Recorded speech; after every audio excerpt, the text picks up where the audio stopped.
¿Qué opinás, Pilar, de los medios de comunicación en el mundo a raíz de este conflicto puntual de Israel y los conflictos que ya hemos vivido? Bueno, sí, ¿no? Sí. Buenos días a todos. La verdad es que dedicar un domingo a venir a hablar de este tema, sinceramente los felicito.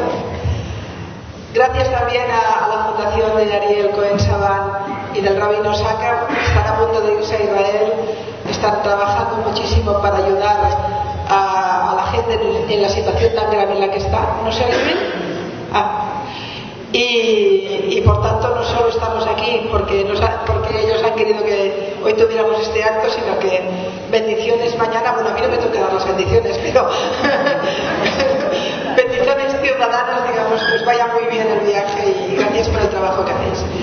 Bueno, empezamos con una pregunta complicada, porque es la madre de muchas preguntas.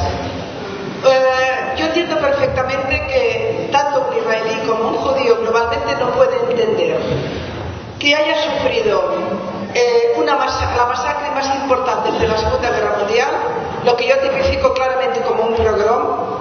No se equivoquen ustedes, alguien decía ayer, quizá esto es un día de holocausto. No, el holocausto fue una industria de exterminio, es otra cosa, pero fue un pogrom, claramente. Es decir, salir de casa para ir a matar judíos. Exactamente esto es los términos en que conocemos lo que es un pogrom. Un pogrom además con las características del mal puro, del mal en el sentido más puro del término. Todo lo que ocurrió ese día, casi nada es imaginable en términos de humanidad. Uno siempre cree que ante ver a un bebé en una cuna o ver unos padres desesperados, que algo se quiebra internamente y no llegues a hacer el acto de locura. Cuando llegas a hacer ese acto de pura maldad, de pura crueldad, es que se han roto todos aquellos principios que te definen como ser humano. Hablamos de gente que por la mañana o a la hora que fuera salieron de su casa, igual saludaron a sus padres, igual rezaron a su Dios y fueron a matar. Y después llamaron a sus papás y les dijeron: he matado a 10. Y el papá le dijo: qué orgulloso estoy. Esto es el final de la humanidad. Aquí hay una quiebra absoluta de lo que nos define como seres humanos. Y por supuesto es una quiebra absoluta de lo que define la civilización. Esto es claramente barbarie.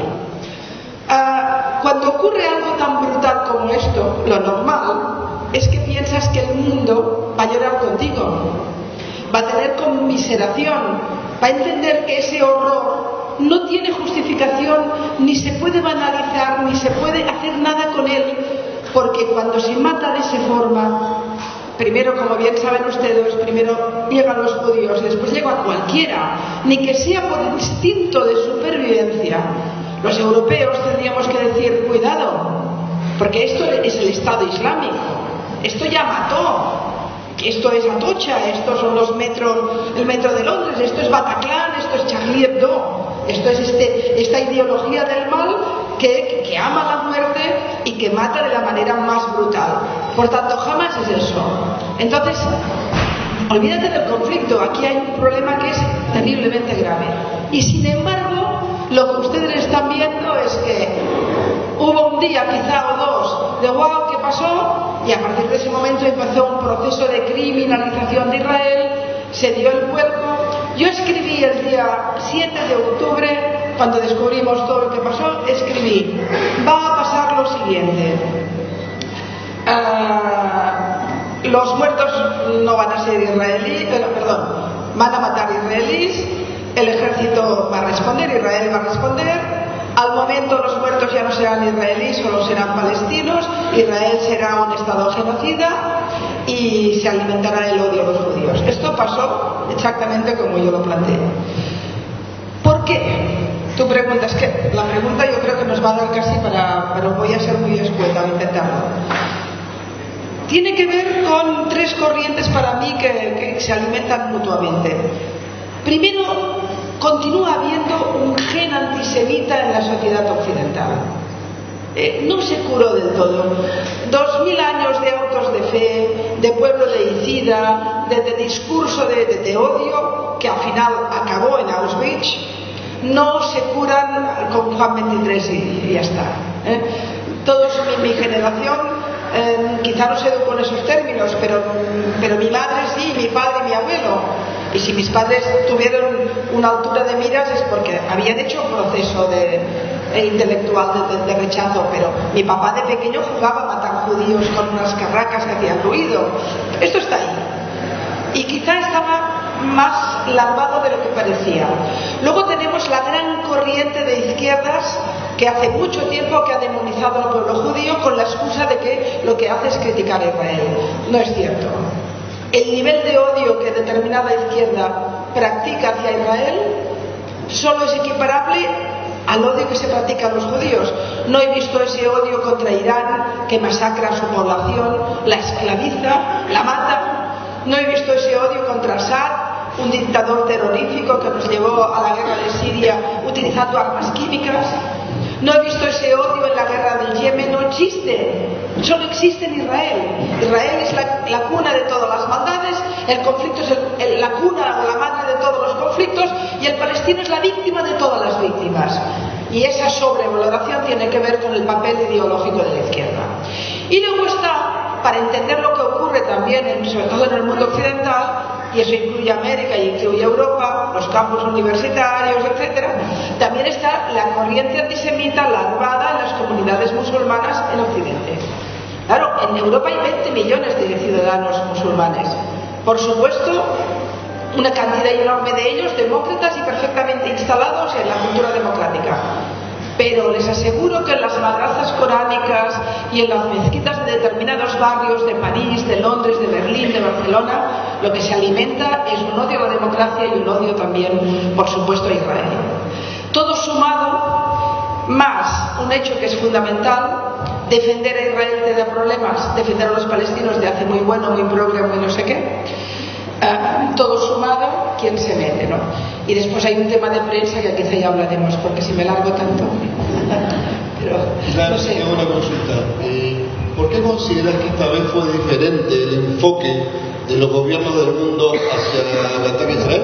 Sí. Y si crees que esto se puede eventualmente replicar en el resto del mundo fuera de Israel. A ver, esto me obliga, y no sé cómo lo verás tú, pero a mí me obliga a hacer un análisis previo que creo que es importante. ¿Ustedes creen que estamos ante un conflicto entre Israel y Palestina? Se equivocan. Pongan la lupa grande. De ninguna de las maneras esto está entre Ramallah y Jerusalén.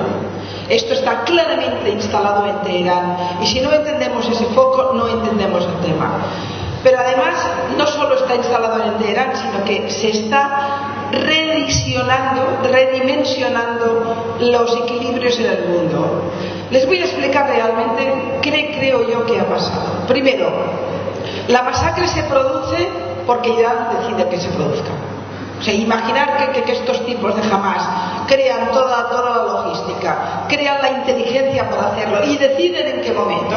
Hablamos de una organización, tanto Hamas como Yihad Islamía, que su financiación viene directamente de Qatar y de Irán, desde hace mucho tiempo de Irán. La logística viene de Irán. Parte de las estructuras que han creado en Gaza son con estructuras iraníes.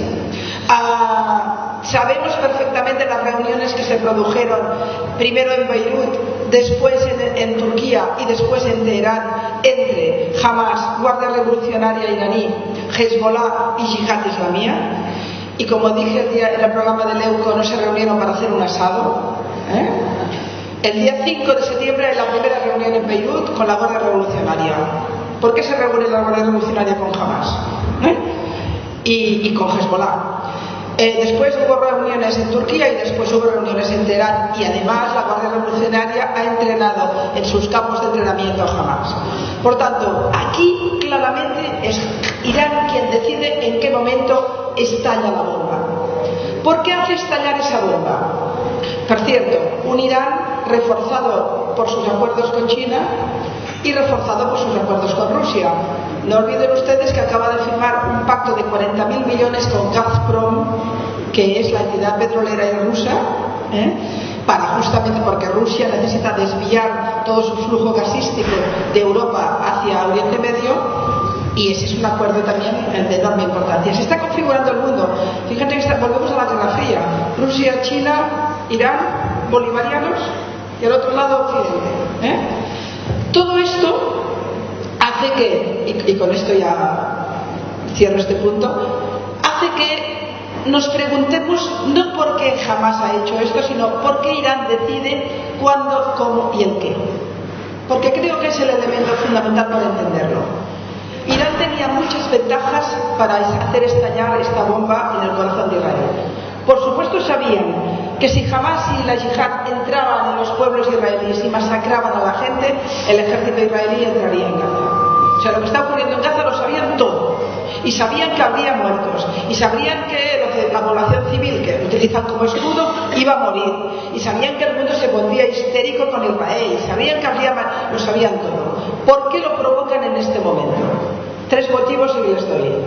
El primer motivo, la destrucción de los acuerdos de Abraham. Esto es fundamental. Hacía pocos días que los ministros israelíes habían viajado oficialmente a Riad. El acuerdo con Arabia Saudita estaba muy avanzado. El acuerdo con Marruecos estaba a punto de firmar. Los acuerdos de Abraham iban teniendo sus frutos para estabilizar Medio Oriente. Y Irán los ha explotado. Es imposible que hoy se pueda firmar. No sé, dentro de un tiempo. Hoy no. Ningún país árabe puede ahora firmar un acuerdo con Israel. El segundo elemento no era menor. Irán siempre hace la guerra con Israel a través de segundos, o la guerra general. Está haciendo la guerra con los saudíes en el Yemen. Amenaza a Israel con Hezbollah y con Hamás. Y estabiliza su posición de poderío en Oriente Medio a través de esta guerra. Alguien me preguntó, ¿puede haber confrontación directa? No lo creo. Pero en cambio, no olvidemos que Hezbollah tiene 150.000 misiles apuntando a Israel. De manera que ahí está. Y el tercer elemento, con esto acabo, es la cuestión palestina. Les diré algo que quizá les sorprende. Ya no interesa a los árabes nada. La cuestión palestina la usaron los países árabes durante décadas para sus guerras domésticas internas, para afianzarse, para liderazgos y en un primer momento para intentar destruir a Israel y tener más territorio. Después de la guerra de los 6 días, la Liga Árabe decidió las 3 no al reconocer a Israel, no a negociar con Israel, no a hacer la paz con Israel, hasta tanto se resolviera la cuestión palestina. La realidad es que ese criterio fue abandonado por los países árabes. Yo entiendo que positivamente, porque gracias a eso se logró el acuerdo con Egipto, el acuerdo con Jordania y los acuerdos de Abraham. Ahora, el problema es que las élites árabes tienen la necesidad de contar con alguna dosis de legitimidad, y la llamada calle árabe, la sociedad, la opinión pública en muchos de esos países lamentablemente está formateada, educada, adoctrinada, mejor dicho, en un odio antioccidental y anti-israelí que lamentablemente sigue existiendo, y que este tipo de situaciones las vuelve a revivir. El segundo nivel de conflicto es el que enfrenta, como aquí bien se dijo, a los sunitas y a los chiitas dentro del mundo islámico, y en el momento actual, en el presente histórico, es el que enfrenta a Arabia Saudita y sus aliados y a Irán y sus aliados, en los cuales Arabia Saudita y sus aliados, es decir, los países llamados sunitas árabes moderados, tienen buenas relaciones con Occidente y buenas relaciones con Israel, algunos de carácter formal y otros por abajo de la mesa, pero comparten una enemistad común en Irán. Y el tercer nivel de conflicto, que es tal vez el más relevante en términos históricos, es que el mundo atraviesa una situación en la cual hay una muy mala relación entre las 3 principales potencias del mundo, que son Estados Unidos, China y Rusia, en ese orden. Y como consecuencia de eso y de la caída de los presupuestos que existían al fin de la Guerra Fría sobre un mundo que iba a marchar en un sentido y no terminó siendo así, o al menos no en toda su extensión, el problema que hay hoy es que hay varias potencias importantes en el sistema internacional que consideran que el sistema internacional actual es ilegítimo, y algunas de esas son China, Rusia, que ha llevado a hacer lo que hizo en una invasión a un Estado soberano. Esto ha provocado la desestabilización, por ejemplo, en el Cáucaso, donde ustedes habrán visto que hace 2 meses, menos, 1 mes y medio aproximadamente, se derrumbó la situación en Nagorno-Karabaj, hubo un desplazamiento de 120.000 armenios, un drama humanitario enorme, y el 7 de octubre que vuelve a ponerse esta situación. Ahora, en ese marco, lamentablemente, hay una realidad que es que potencias que han sido enemigas históricamente hoy están aliadas o al menos hermanadas en un sentimiento antioccidental, que son Rusia, China e Irán. Y eso es muy contrario a los intereses de Occidente y de todos los que creemos en el mundo libre, en la dignidad del hombre, en el respeto de los derechos humanos, y que encuentran en Israel una primera frontera que ha vuelto a ser asediada, y por eso el 7 de octubre es un ataque al Estado de Israel, es un ataque al pueblo judío y es un ataque a la civilización occidental. Gracias.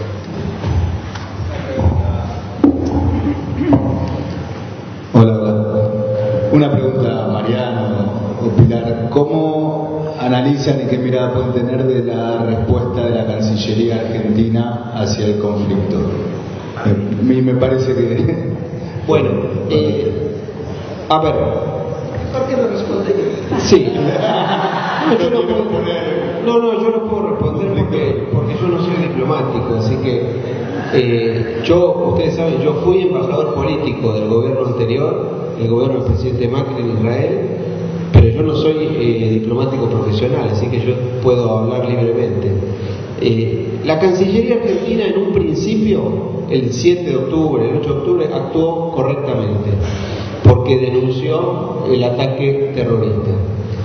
Con el correr de las semanas, lamentablemente fue adoptando posiciones erráticas y terminó en un comunicado hace 10 días, que es un comunicado que cayó muy mal, porque es un comunicado largo, mal redactado, que combina algunos elementos correctos y otros incorrectos, pero que sobre todas las cosas tiene un problema grave ese comunicado, que es que fue muy mal interpretado porque fue inmediatamente posterior a la actitud de 3 países de la región que se pusieron en una posición abiertamente anti-israelí y que terminaron prácticamente avalando el accionar terrorista. Entonces, como el gobierno argentino tiene una postura que en los últimos 4 años ha puesto a la diplomacia argentina al servicio de las dictaduras castrochavistas de esta región del mundo, era inevitable que fuera interpretado en ese sentido. Y en ese plano es que yo creo que fue incorrecto. Con respecto al tema de los rehenes, al reclamo que se está haciendo sobre los rehenes, yo la verdad que no puedo opinar si está bien, si está mal, si están haciendo todo lo necesario, porque primero no tengo toda la información del caso, si la tuviera tampoco podría darla, y hay gestiones que son reservadas que tal vez existen, no lo sé, y vuelvo a decir, si lo supiera tampoco lo podría decir. Pero con respecto al otro tema, que es un tema público, tengo una visión, al principio jugaron bien, después mal. Argentina no tiene ninguna oportunidad para hacer el ridículo.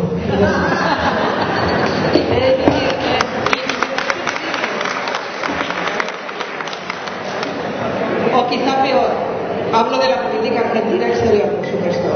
Lleva muchos años equivocándose de aliados, lleva muchos años equivocándose de imagen exterior y apuntándose a lo peor que hay en la comunidad internacional, es decir, la alianza explícita, no solo implícita, explícita, de Argentina con el eje bolivariano es irse a dormir con el peor de la humanidad, es decir, que el referente de un país tan importante como Argentina, estratégicamente importante, ya no solo por su dimensión, por su importancia, por su fuerza, que podría ser el gran líder del relato en Latinoamérica o como mínimo en el Cono Sur.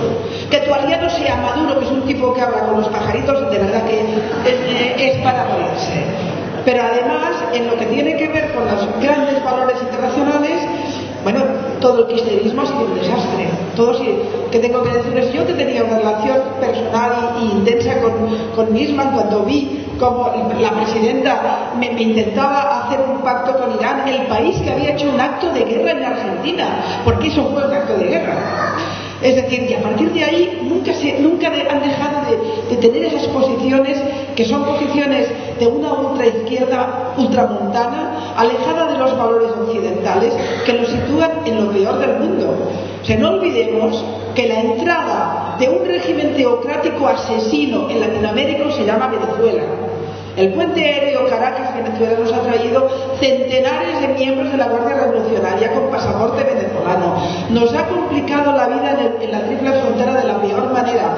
Han conseguido que el blanqueo de dinero de la droga del Valle de la Beca se haga en la triple frontera, aquí al lado vuestro. Y además desde ahí crean relato que luego la izquierda compra y luego nos estalla en la cara en nuestras sociedades. Y todo esto lo hace la gente que dice que es de izquierdas. ¿En nombre de qué? ¿En nombre de qué están asesinando a las mujeres en Irán? Y estos tipos te hablan de la libertad diciendo viva Irán. Es un punto de locura y Argentina se apuntó a esa locura. Por eso decía, quizás no me la preguntes a mí, porque me parece horroroso. Horroroso. Y no puedo entender, yo que vengo mucho a la Argentina y conozco a la gente, no entiendo que esta gente que conozco viva en un país cuyos dirigentes los llevan a ese punto oscuro, que cada vez es más oscuro, porque después de la masacre de Israel, que ha habido en Israel, defender eso ya es entrar en la oscuridad absoluta. Es decir, alimentar la idea de que la matanza de Hamás, bueno sí, pero Israel tiene la culpa, bueno sí, pero Netanyahu es muy malo, bueno sí, pero pobrecitos ocupantes, pero ¿de qué estamos hablando? Jamás nunca defendió al pueblo palestino, lo ha secuestrado, lo ha pervertido, lo ha contaminado y lo ha preparado para la muerte. No hay futuro con Hamás, no para Israel, para los palestinos. Es una generación entera de gente educada para la muerte y para el odio, y eso nunca tendrá futuro. Puede tener un presente muy sangrante, pero no tiene futuro. Y que tú seas alguien que vive en democracia, que teóricamente defiendes los valores que nacieron con la Ilustración francesa y que tienen que ver con la tolerancia, el respeto, la libertad, aquello que nos define como seres humanos y que nos permite estar junto a gente muy diversa. Que tú tengas esos valores teóricamente, pero cuando los aplicas al caso palestino, perdones a una de las peores ideologías de la humanidad, que es la yihadista, que lo mata todo. En Barcelona he visto banderas LGTB en las manis pro-palestinas, que los matan. Es que es un punto de locura. Yo no entiendo a mi sociedad, he dejado de entenderla, he dejado de entender a amigos, a gente leída que ha ido a la universidad. No entiendo los campus de Harvard, ni de Columbia, o de Stanford, o de aquí Buenos Aires, o de Barcelona, donde se acaba de montar una huelga contra Israel y de boicot a Israel, que le dicen que empezar a no utilizar el WhatsApp y a no utilizar el ordenador y a no tomar ningún medicamento israelí, porque oye, hacer el boicot a Israel es de verdad, no una tontería, vamos a hacerlo. Tomen ustedes el medicamento que se inventa en el Yemen. Es algo, pero el problema está en que yo no sé si puedo confesarlo, pero estoy desolada. De verdad que estoy en un momento de mi vida, o en un momento de la situación, donde estoy muy desanimada. Desanimada pero guerrera, tampoco se piense, porque no hay otra opción que estar en esa guerra de relato, en esa guerra de lucha por la libertad. Pero estoy muy desanimada porque creo que el rabino me va a entender. Lo que estoy percibiendo es un vacío moral, un profundo vacío moral en gente que tendría que defender los valores fundamentales. No puedo entender que mi vecino o mi amigo, el otro día me peleé con un cantante que hay en Cataluña, que es muy conocido, que es Luis Llach, que es un cantante de las épocas de la lucha contra Franco, que escribió un tuit diciendo: a los israelíes solo le faltan los hornos crematorios. Cuando tú ves a alguien que ha luchado toda la vida por principios, por libertades, por derechos, que en este tema se convierte en un pequeño monstruo, porque solo a los israelíes, es decir, a los judíos, les recuerda el holocausto o el nazismo. Nadie dice que los dirigentes de Irán son Hitler, pero se lo dicen a Netanyahu. ¡Qué casualidad! Yo no veo la equiparación con el nazismo permanente que se da en las redes, no lo veo con ningún otro conflicto, solo se da con el conflicto de Israel. ¿Por qué? Porque hay antisemitismo puro, ahí está hacerle daño al judío con su propio holocausto, comparándolo con él. Entonces, cuando tú ves esto, a mí me crea una gran desesperanza, porque tengo la impresión que es una quiebra de lo fundamental. Yo puedo entender que mi amigo diga viva Palestina, pero es que yo también lo digo. Yo quiero que los palestinos vivan bien, que sean unos magníficos vecinos, que tengan oportunidades. Pero es que es mentira. Oigan ustedes, seamos claros. Jordania y Egipto tuvieron una parte de la zona y nunca crearon un Estado. Los dos países que crean más industria de bots, de falsedades en redes del mundo son Irán y Rusia, y se han activado en este masacre. Y al minuto que la gente estaba empezando a decir qué horror lo que ha ocurrido, ya empezaban a haber niños palestinos, ya empezaban a tener un discurso de odio a Israel y empezaron a darle la vuelta. Y esto interactúa en los medios serios, porque hoy en día no tenemos periodismo serio, permítanme que les diga, por un motivo muy simple. El periodismo serio es aquel que un palestino dice a la BBC: han matado 500 niños en un hospital en Gaza. Y el serio dice: un momento, voy a verificar. Pero como tenemos las redes y hace ya media hora que están sacando esa noticia, la BBC no quiere quedarse fuera, no tiene esas 2 horas y lo publica, y luego desmiente. Y así entramos en un relato de mentiras que no tenemos manera de controlar. Y esto acaba interactuando mi amigo, que al final se cree que lo peor del mundo es Israel. Y eso es muy simple. Una pregunta. A lo largo de la historia, lamentablemente, han habido episodios que generan un punto de inflexión y un cambio en el paradigma de la política mundial. Con toda la cuestión migratoria y todo lo que esto ocasiona, ¿ves un riesgo de que tanto Europa como el resto del mundo vire hacia la ultraderecha con los riesgos que esto puede implicar a posteriori? Tenemos el doble riesgo. Por un lado, si me permiten, a mí me preocupa que los dirigentes que más se han puesto al lado de Israel sean gente de extrema derecha. Giorgia Meloni en Italia, el caso de Le Pen, de Marine Le Pen en Francia.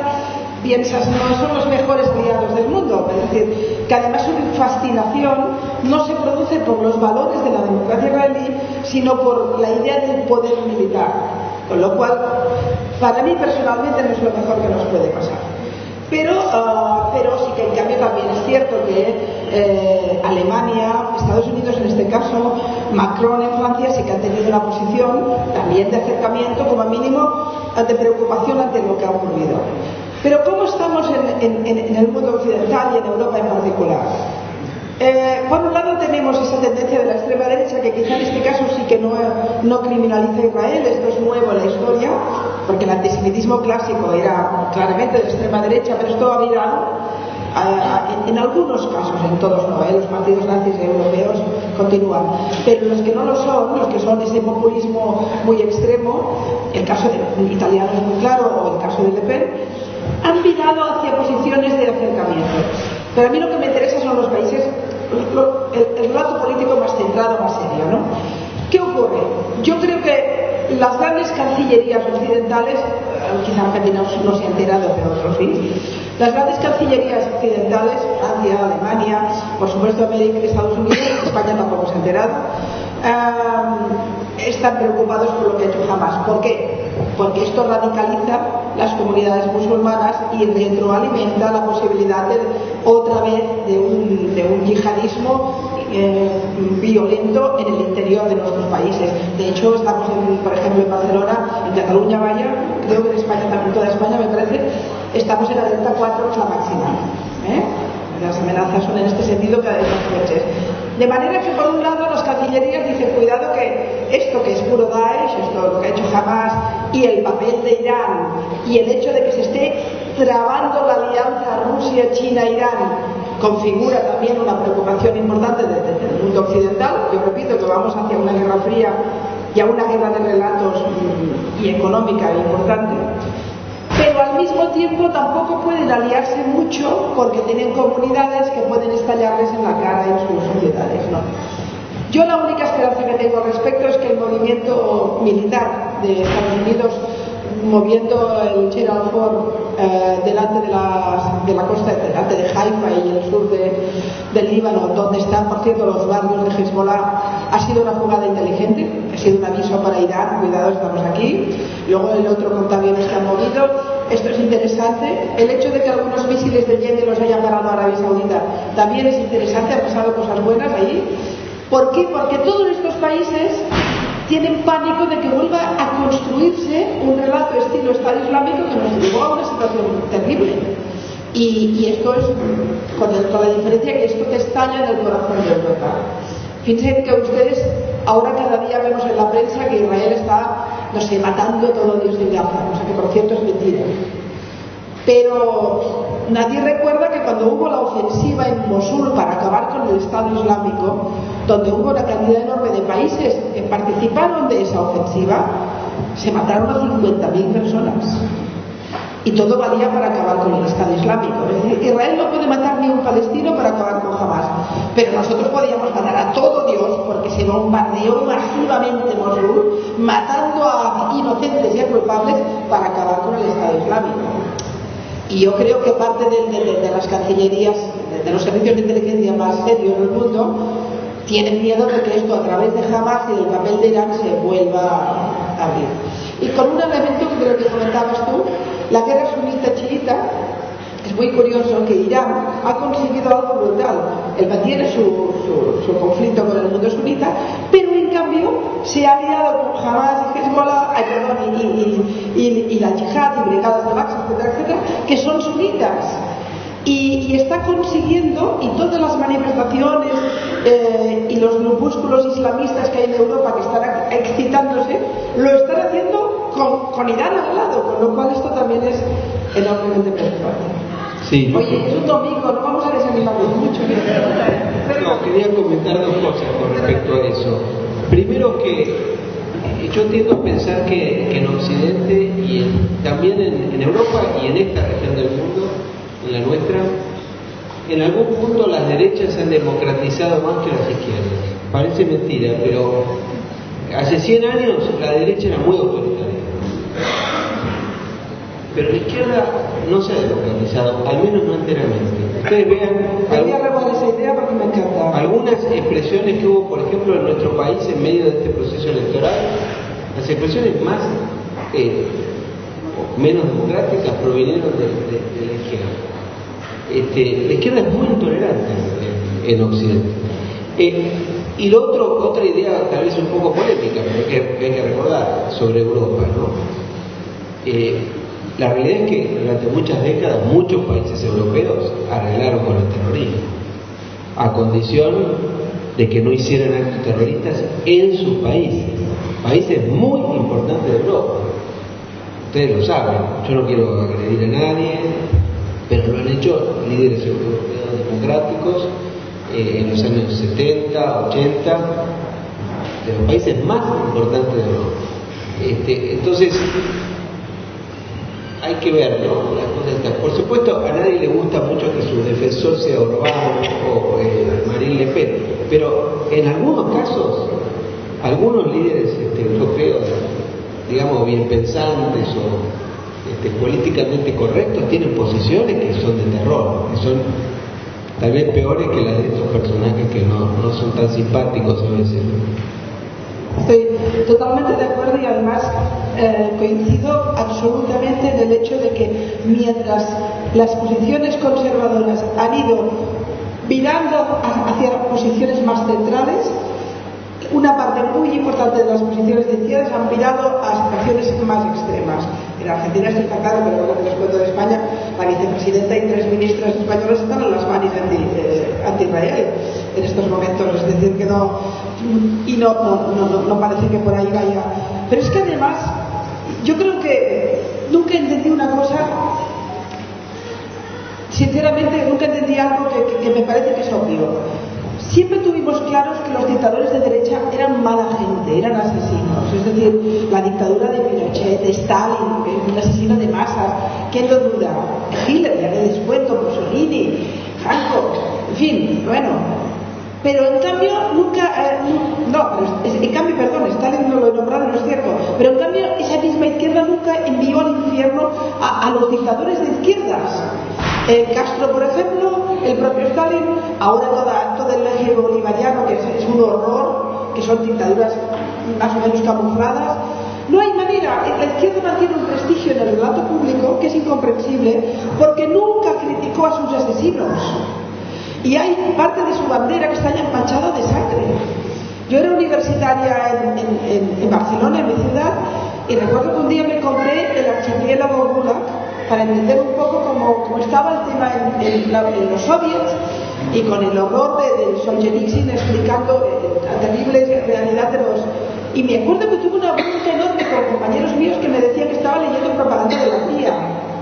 Pero es que ahora aún casi me lo dicen, es que aún no existieron los soviets. Yo tenía un profesor que nos hablaba de las maravillas de Ceausescu y que cuando viajaba a Rumanía iba con el rol de Ceausescu, que era un horror de régimen. Es decir, hay una izquierda que siempre fue antioccidental, siempre estuvo en contra de las libertades, aunque las venda mucho, siempre fue intolerante. El odio más extremo en las manifestaciones de ahora vienen de estas posiciones.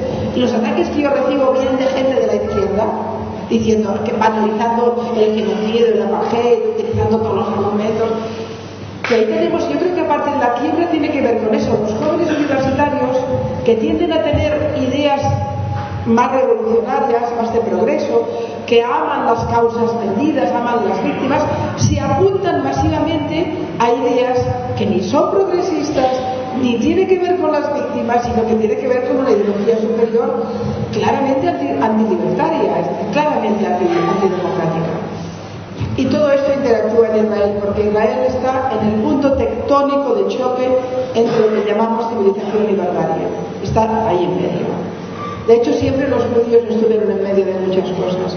Ayer recuperaba una metáfora, ayer estaba en casa de Carlos Abolsky, bueno, un señor encantador, 90 años, y hicimos un acto más privado, pero también hablando de esto, y recuperé una metáfora que yo había escrito hace como 20 años, que pensaba que ya la había olvidado, que es la famosa metáfora del canario de la mina. Habrán oído ustedes, ¿no? Para quien no lo sepa, lo recupero, porque 20 años eran muchos. En las viejas minas sudafricanas se utilizaban jaulas con canarios para saber cuándo la mina estaba contaminada. Si el canario empezaba a enfermar o moría, es que la mina era peligrosa para el ser humano y había que abandonarla. El judío siempre ha sido el canario de la sociedad. Cuando los judíos han empezado a tener problemas, esa sociedad ha empezado a estar contaminada. Es el que nos avisa, porque siempre es el primero que recibe, porque es el estigma más fuerte. El odio al judío es el primero de los estigmas, es la madre de todos ellos.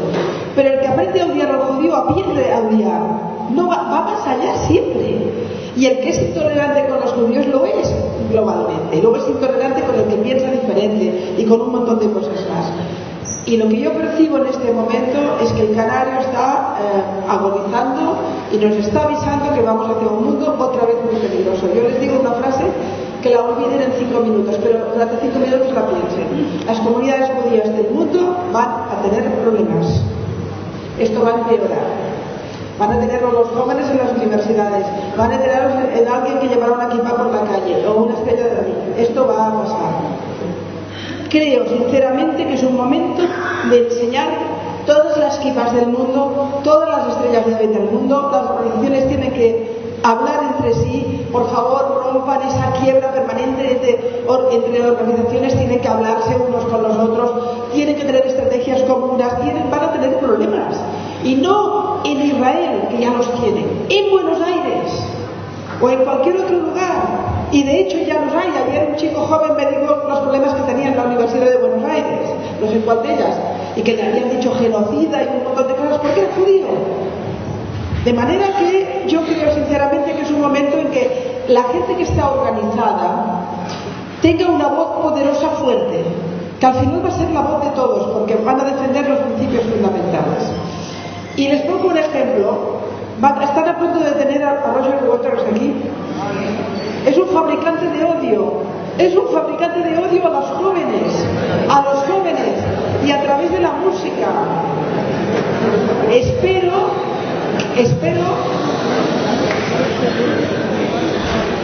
Espero que más allá, y chicos, si os gusta la música lo puedo entender, pero hay músicas mejores. Pero espero que más allá de que haya unos cuantos hoteles que no hayan reservado y bla bla bla, que queda muy bien, pero que es igual, va a servir para que él diga que el lobby sionista mundial le hace el boicot, tal, o sea, va a alimentar el victimismo. Más allá de esto, tendrían que plantarse y tendrían que expresar la voz de la comunidad judía globalmente, y tendríais que pedirle a las autoridades que se preocupen en que han traído a alguien que fabrica odio. No hablen de antisemitismo, no es un antisemita, es un odiador. Y eso les pongo como ejemplo, es decir, todo aquello que tenga que ver con alimentar el odio a los judíos, tienen ustedes que plantar cara, no sé cómo, ya lo van a pensar, pero tienen que hacerlo, y pídanle, yo se lo dije ayer y estaba el papá, y pídanle al organizador del evento, que es judío, que rompa el contrato, por Dios. ¿Qué hago?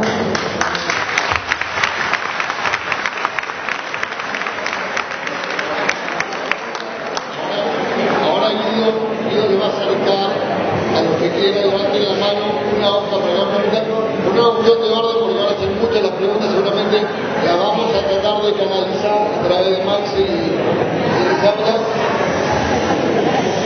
Van a mandar, perdón, pienso que lo manden a Infox ya, las preguntas, manden a Infox ya, que la vamos a tratar de unificar y trasladárselas.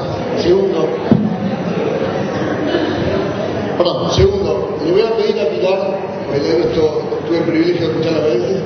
Pilar, no necesitas ser políticamente correcta, estás en confianza, quieres aplicar de más, y con la aplicancia, con el picante que tenés, descomprimirte y hablar en confianza, como sabes hacerlo, que es lo que necesitas por esa fuerza, te empuje, y va a contestar la pregunta. No, a mí me parece que esto que se hablaba antes, ¿no? Sobre qué hacer. Ahora se ha creado muy recientemente una iniciativa que impulsó Sabrina Meyer, ¿no? Que es diputada nacional, que me invitó a mí a participar y a varias personas más, que se llama Foro Argentino contra el Antisemitismo, y están planeando algunas acciones. El jueves yo fui a una reunión con un dirigente de OSA, y yo le preguntaba, porque yo realmente no sé de este tema, yo no pertenezco a la colectividad judía, conozco, pero externamente. Pero yo le decía lo siguiente: por ejemplo, la sociedad argentina no es consciente que el 10% de los rehenes que hay en Gaza son argentinos. La sociedad argentina no lo sabe. La sociedad argentina, sospecho que en otros países tampoco, ¿no? Pero yo hablo de aquí. La sociedad argentina no sabe que hay 200, creo que en este momento hay 239, no me acuerdo si 240. Bueno, ahora, no hay una campaña para visibilizar eso. Y yo le preguntaba por qué. Bueno, me dicen, tenemos miedo también que gente nuestra va a poner el coso y nos pueden agredir, es cierto. Pero yo creo que tendría que haber una distribución, por ejemplo, de afiches como ese que dice Milanesa Suprema, eso, algo así, que se reparta y que el que quiera lo pueda poner. Yo digo, si yo quiero poner en el ascensor de mi edificio un cartel que diga devuelvan a los rehenes, bueno, porque durante la pandemia nosotros nos llenaron de carteles que decían o cúbrase la boca, denuncia al vecino. Para el fascismo ese de encerrarnos a todos, toda la sociedad se encolumnó en esa cosa que para mí fue horrorosa, ¿no? Pero no hay una conciencia. Ustedes piensen que en el año 79, cuando se produjo la toma de los rehenes en la embajada americana en Teherán, en los Estados Unidos hubo una campaña de visibilización permanente de esos, creo que eran 56, no me acuerdo exacto el número, de americanos que habían quedado en la embajada durante 444 días. Y a mí me parece que en ese sentido, no sé si le corresponde solo a la colectividad, porque en realidad es un tema argentino, no digo por qué tiene que hacerlo solo, lo debería hacer el Estado argentino y demás, pero me parece que podría ser positivo que se visibilice. Me apunto a la idea, que me parece magnífica, pero te voy a poner una pega. Es que hay muchos argentinos que consideran que los secuestrados argentinos son judíos. Es eso. Claro que hay que romperlo. Que es lo mismo, yo tengo la experiencia del primer día que llegué a Buenos Aires, hace 20 años, o hace después de cuánto. ¿Cuánto hace que hubo el atentado de Yamé? Exacto. Bueno, creo que yo iba a hacer la conferencia de los primeros 10 años, no recuerdo ahora, iba a charlar en el acto de AMIA. Y llego a Buenos Aires por primera vez en mi vida. Y yo, como ya ven que me gusta hablar con los taxistas, que son gente que habla mucho y que a veces también te dan el pulso del país. Y nada, salgo del aeropuerto, tomo un taxi y me pongo a hablar con el taxista. ¿Y usted para qué viene? Y tal, digo, pues mire, voy a estar al acto de AMIA y tal. Y el tipo me dice, esto lo hicieron los judíos para hacerse las víctimas. Empecé mi viaje a Argentina con un taxista hablándome de la autoimplosión, me parece que le decía o algo así. Bueno, solo les diré que me bajé del taxi, lo envié a donde las moscas, digamos, ¿no? Pero ese fue mi primer encuentro. Quiere decir que aún continúa existiendo la idea que cuando uno es judío no es argentino. Cuando uno es judío no era alemán. Era igual que sus alemanes habían luchado como alemanes en la Primera Guerra Mundial y tenían sus medallas y al final solo eran judíos. Dreyfus era francés, al final solo era judío. Los expulsados de la vieja Sefarad, bueno, imagínense si llegaban a ser sefardís, que 500 años después aún hablan del ladino, pero eran judíos.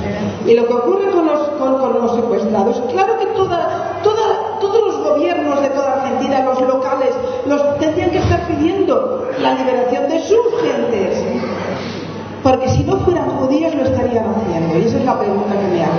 Como ocurre con lo que hablábamos ahora de los europeos. Si el tipo en lugar de odiar a los judíos, odiara a los negros, no venía a Argentina. Si en lugar de odiar a los judíos hablara en contra de los gays, tendríamos un quilombo, como dicen ustedes, de narices. Pero como odia a los judíos y forma parte de lo normal, porque lo mamamos durante 2000 años, odiar a los judíos pues no vendrá de uno más. Bueno, esto es un tema judío. Tenéis toda la razón, que la reivindicación la hagan las comunidades judías no sirve de nada. Pero es que es lo mismo. Es decir, la Intendencia de Buenos Aires tendría que decir, el señor Roger Waters no es bienvenido a Argentina porque odia a la gente. Eso tendría que haber, no ustedes, que también, pero tendrían que presionar a los dirigentes políticos para que dijeran, en mi país usted no es bienvenido. Porque si no... Comentario muy breve, que coincido. El otro día aquí NAVA y otras organizaciones hicieron un acto que me invitaron, le agradezco, en la universidad, en la Facultad de Derecho, donde estudié yo, ahí en la UBA.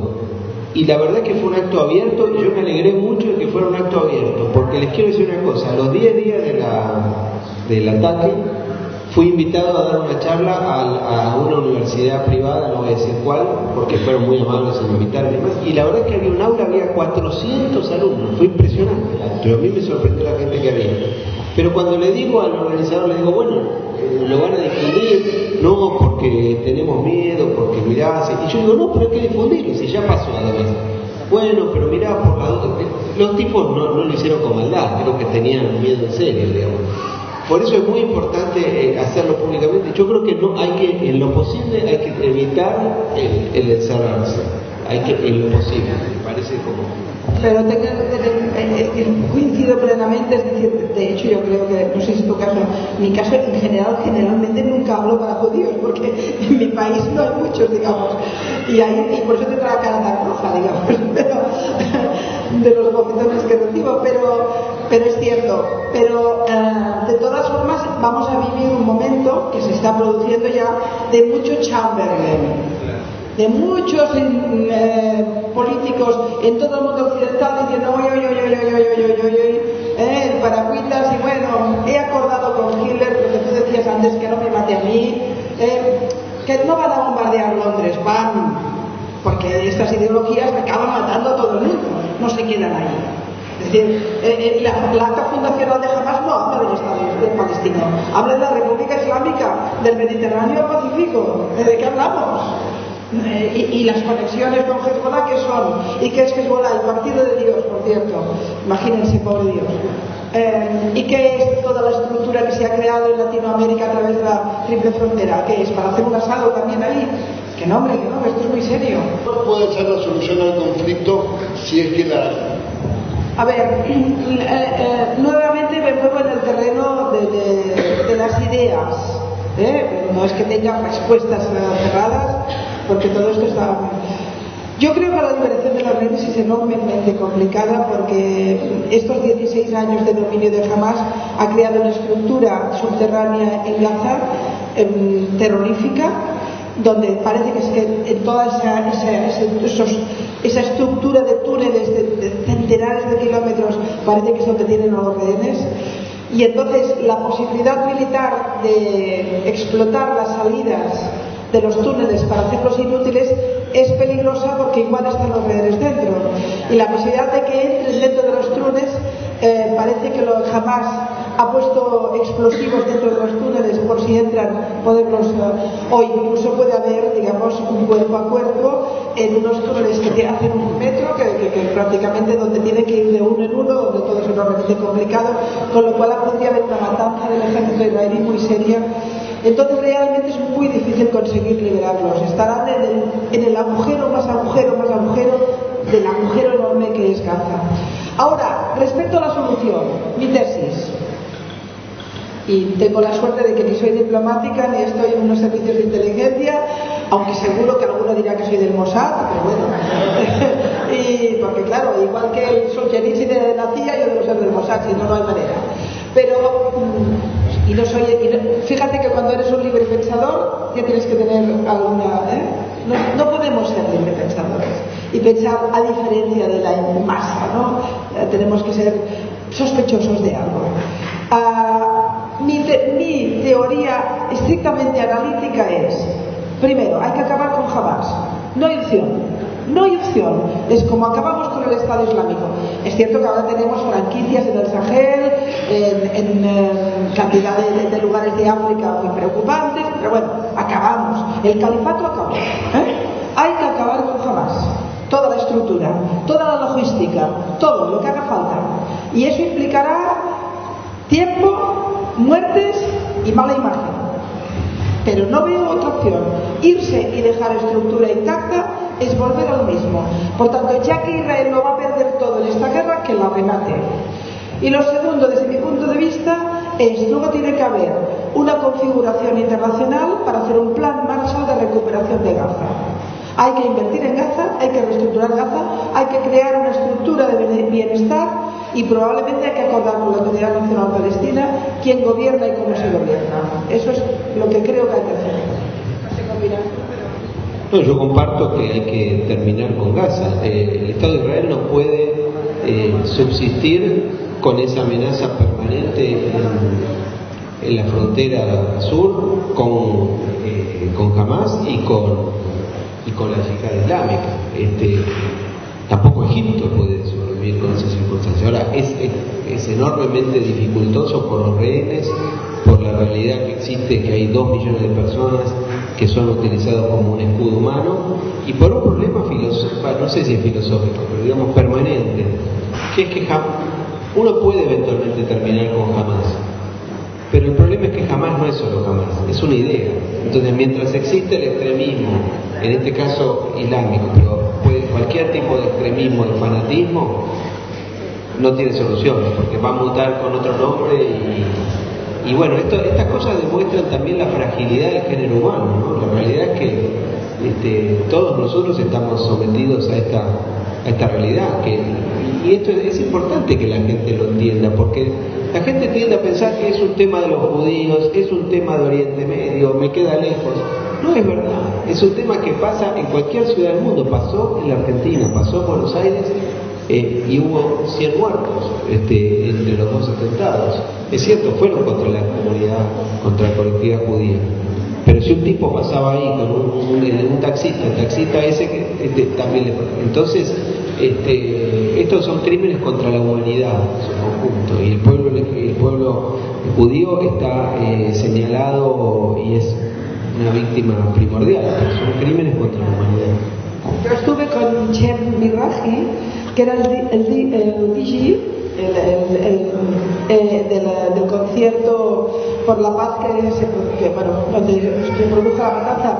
Estuvimos con él en Uruguay, un chico joven, lógicamente, que es el que ponía la música, ¿no? Explicó una situación personal: cuando empezaron a disparar, empezó a haber gente que caía, y él ha perdido 27 compañeros, tiene 4 secuestrados, Y él explica, es un chico de unos 80 kilos que de golpe un amigo suyo que pesa 120, tenía 3 disparos y decidió rescatarlo, pero tenía que ir arrastrándose por el suelo y tuvo que arrastrar 5 kilómetros a alguien muy herido para intentar salvarle la vida y lo consiguió. Y después volvió arrastrándose otros 5 kilómetros para salvar más gente. Hay unas historias de vida de la masacre que son impresionantes. Y él me explicaba que ese concierto es un concierto que hacen internacional, que van por diferentes países y está lleno de extranjeros. Por eso hay gente de Singapur, de Tailandia, entre los secuestrados hay gente de todas partes, porque es un concierto multicultural y en fin, ¿no? Bueno, vamos a escuchar la última pregunta y luego va a cerrar la charla Raúl Ixaxaca. A ver, Gustavo, la pregunta del público. Bueno, voy a unificar todas las preguntas en una sola. Básicamente preguntarle a ¿por qué cómo atribuye que haya sido posible que haya habido periodistas y fotógrafos internacionales previo al ataque? Y dos, si cree que hay una relación entre el conflicto de la lucha y los recursos naturales. La primera pregunta no lo sé, no sé realmente. Desconozco. ¿Los recursos naturales en qué sentido? No entiendo. Bueno, puede ser, pero a mí me parece que para esclarecer ante la opinión pública hay que reiterar la idea de aquí. Esto no es una guerra por un conflicto territorial, porque no es porque aquí se confunde todo. Cuando se habla de Palestina no se explica que se trata de dos entidades geográficas y políticas diferentes. Que en Cisjordania gobierna la Autoridad Nacional Palestina con las características que tiene, con un liderazgo desgastado, con un liderazgo deslegitimado, pero con algún grado de convivencia con el Estado de Israel y con un reconocimiento mutuo y con una infinidad de problemas, tanto de un lado como por el otro, con problemas de asentamientos, con problemas, pero en una realidad, no digo muy lejos del tema, pero con algún grado de entendimiento. Lo otro es Gaza. En Gaza, Israel se retiró hace casi 20 años de Gaza. Y Gaza está dominado por una organización terrorista, que es Hamas, que utiliza esa población como un escudo humano. Y yo creo que no hay que nunca dejar de recordar eso, porque si no se confunde la idea, no, aquí hay un problema territorial de que Israel les ocupó un territorio. No, son cosas diferentes. Aquí hay un ataque terrorista contra un Estado soberano que se está defendiendo y está defendiendo su población. Eso es lo que está ocurriendo aquí y es lo que hay que... Si después hay problemas, porque por supuesto hay un yacimiento de gas y que felizmente Israel, Chipre, Grecia han generado una cooperación en ese sentido, bueno, bienvenido. Pero yo creo que acá el problema central es el de la intolerancia y el de la extremismo. Y el otro tema, no sé si sabrá Pilar, yo no sé el tema de los periodistas, por qué estaban allí, si son, no lo sé. Perdone. Es que los aires acondicionados me matan. Bueno, la primera pregunta que se hizo sobre los periodistas es una gran incógnita. Parece bastante claro que tanto la BBC como el Washington Post y 2 o 3 más fueron avisados, de hecho tuvieron acceso a las primeras imágenes y por tanto lo que sí que estoy convencida es que no sabían a lo que iban, es decir, no nos volvamos tampoco locos. Estoy convencida de que en esa promiscuidad permanente que hay entre el periodismo y la causa palestina, que como les parece como más épico para un periodista poder decir que está en Gaza y está allí y tal, tiene un punto de épico, que si están con los israelíes es una democracia y tal, pues, y además como hay una imagen de que unos son los fuertes y otros los débiles y los periodistas siempre vamos a la trinchera, hay un punto ahí de dramatismo y por tanto, claro, si tú eres la BBC o eres el periodista de la BBC allí, que no es que eres el de allí, y te avisa y te dice uno de Hamas, oye, mañana va a haber algo gordo, corriendo, ¿dónde vas? ¿No? Por tanto, yo creo que la implicación es esa. A mí lo que me parece mal es que una vez hemos conocido la masacre, tendrían que haber hecho un mea culpa público y decir, oigan, nos trajeron aquí, no imaginábamos, y han callado porque han quedado al descubierto, que forma parte de las miserias de la gran prensa que miente mucho. Y miente mucho porque ha perdido ese prurito periodístico, es un fracaso del periodismo. Yo recuerdo estar en un hotel en Tel Aviv, en una de las últimas grandes ofensivas con el Líbano, en una de las última guerra con el Líbano. Y me acuerdo que yo estaba en el hotel y pues puse la CNN, estaba José Levi, que es el que siempre un poco tal, ¿no? Y va el tipo, que yo lo respeto mucho, pero va el tipo y dice, más de 1 millón de libaneses están huyendo de Beirut. Y yo estaba sentada y pensé, a ver, yo he estado en Beirut, 1 millón de libaneses aún están ahí amparados, si no te caben en las carreteras. Es decir, ¿de dónde salía esa cifra? Era redonda, igual eran 3.000. Bueno, 10.000 muertos en Gaza, ¿quién lo ha comprobado? ¿Quién lo ha dicho? ¿Quién lo sabe? Igual tenemos 1.000. Pero como las fuentes no se controlan y los palestinos, las organizaciones palestinas mienten y tienen un dominio absoluto del relato mediático, pues ahí van enviándonos esa barbaridad de imágenes y de mentiras que acaban configurando un pensamiento colectivo tan terrible. Ese respecto a ese punto. Respecto al tema energético, yo creo que lo hemos apuntado un poco, ¿no? Además estamos con el control gasístico y estamos con una operación de desvío de lo que eran los flujos de gas que iban hacia Europa hacia Oriente Medio. El acuerdo con Rusia, ya les he dicho que Gazprom es una entidad pública del gobierno ruso, es de Putin. Y el acuerdo con Irán se ha hecho por 40.000 millones. Aquí hay un tema económico y energético muy importante, que es un tema que preocupa mucho a los americanos y a algunos países europeos. Alemania especialmente muy preocupada. Bueno, como es mi última intervención, porque quiero escuchar a Rabino con mucha ilusión, permítanme hablar un poco de emociones. Estamos intentando analizar una situación muy dura, pero lo que tenemos a flor de piel son las emociones. Estamos saturados de imágenes terribles. Yo desde luego he dejado de mirarlas. Ayer casualmente vi la de ese niño, que hay una foto que se ve cómo era y cómo está ahora, por una imagen que jamás ha hecho pública y me rompió. Es el tiempo de, si hace falta, pues emocionarse y llorar, pero es el tiempo de la lucha. Es un tiempo de lucha. Nosotros, en estos momentos de angustia, de incertidumbre, estar todos juntos, reflexionando, usando todas nuestras capacidades para enfrentar el mal. Y con un honor poder compartir esta visita de Pilar Rahola y el embajador Causino, que nos han honrado con su presencia, con sus palabras, con su fuerza, con su energía. Realmente les agradezco en nombre de toda la comunidad y de todas las personas de bien por vuestro coraje, vuestra valentía, vuestra sabiduría, que le da fuerza a todas esas personas que no saben o no pueden o no encuentran la manera de manifestar esto que ustedes manifiestan tan bien, con tanta capacidad, con tanta claridad y con tanta pureza. Que Dios los bendiga. Amén. Cuando me hace acordar que este evento, tanto el embajador Causino como Pilar, no son judíos. No estamos acá los judíos defendiendo una causa judía. Este es un símbolo de lo que bien ustedes nombraron en sus palabras. Esta es una guerra entre el bien y el mal.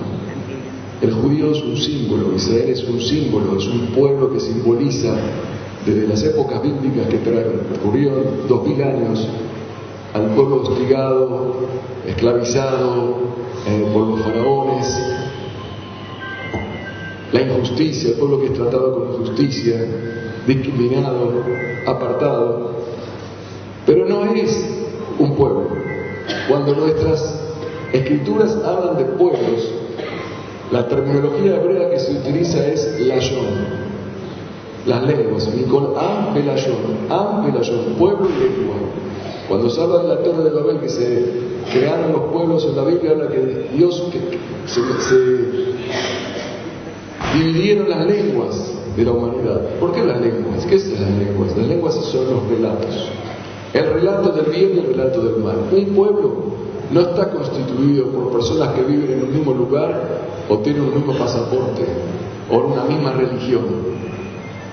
El verdadero pueblo de la humanidad es aquel constituido con el mismo relato, que puede ser un argentino, una catalana, un israelí, un ruso o un americano, porque todos están a favor de la libertad.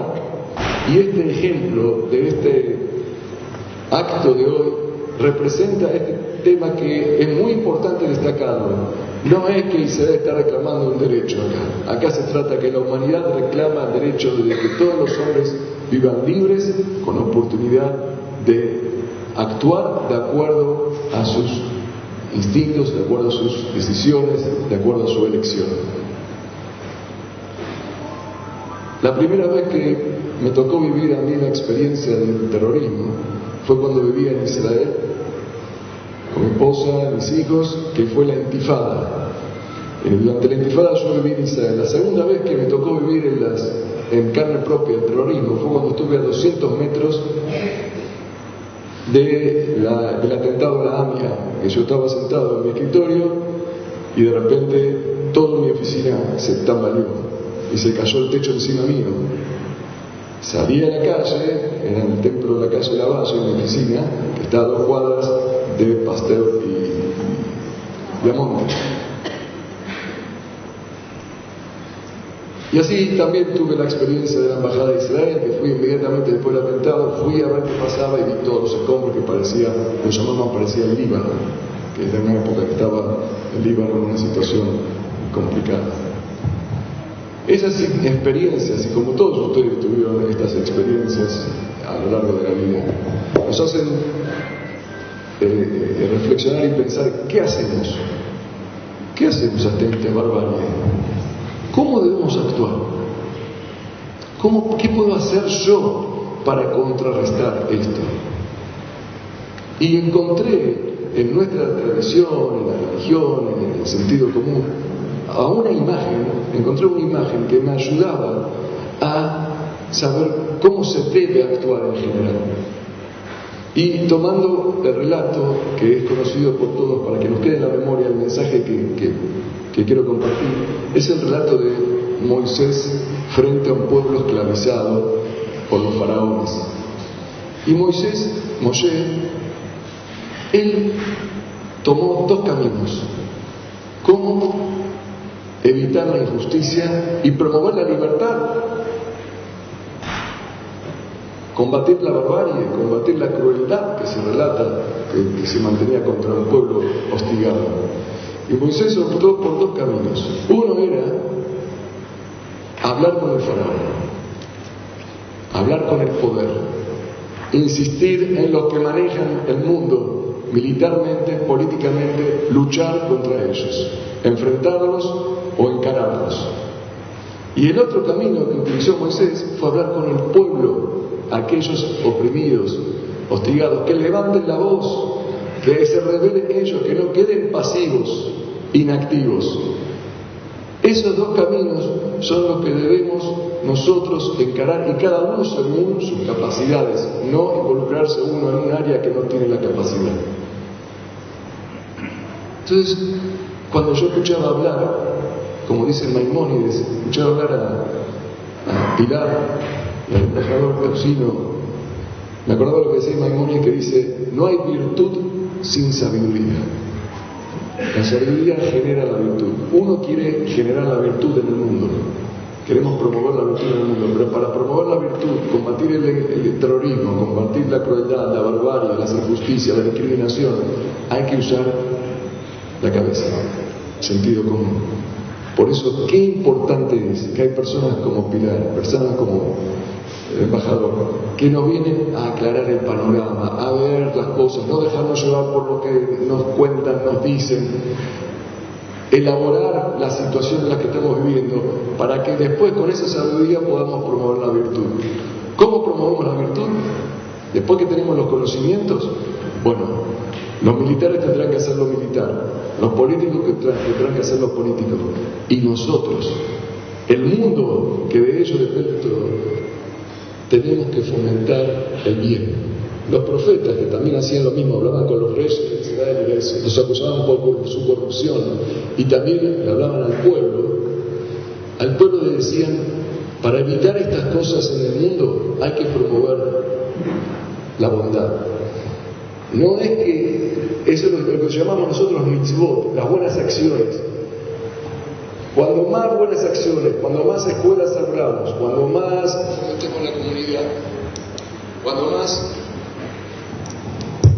cuando más fomentemos la familia, en nuestras comunidades, en nuestras casas, contagiemos a otros, de cualquier religión, de cualquier nacionalidad, fomentar el bien a la larga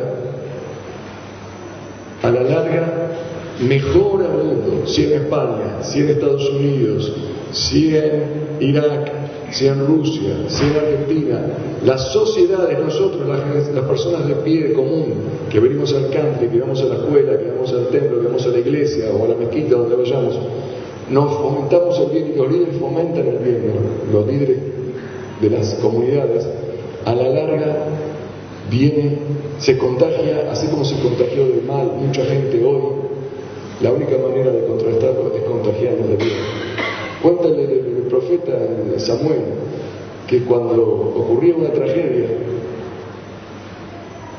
los profetas empezaban a dar reproches al pueblo: pórtense bien, pero no porque se portaron mal pasó tal cosa, porque cuando nos portamos bien evitamos que pasen cosas malas, porque la gente se hace mejor. Hay que generar una ola de bondad, pero hay que hacerlo con sabiduría. Por eso es tan importante, y no hay que hacerlo como de la religión tal, sino como del mundo, del grupo, del layón, de la secta del bien, que va a ganar al mal, como bien dijo Pilar. Ojalá que este ámbito miren cómo estamos enfrentando nosotros ante la situación, con unión, con diálogo, con reflexión, con cariño, con amor a la gente, porque no queremos el mal de nadie, queremos el bienestar de todos. Como dice bien acá dijo Pilar, en Palestina queremos que esté bien Palestina, que estén bien los musulmanes, que estén bien los cristianos, que esté bien, que todo el mundo esté bien. Eso hay que hacerlo con mucha estrategia, con sabiduría, y así alcanzaremos la virtud. Gracias a ustedes por estar con nosotros.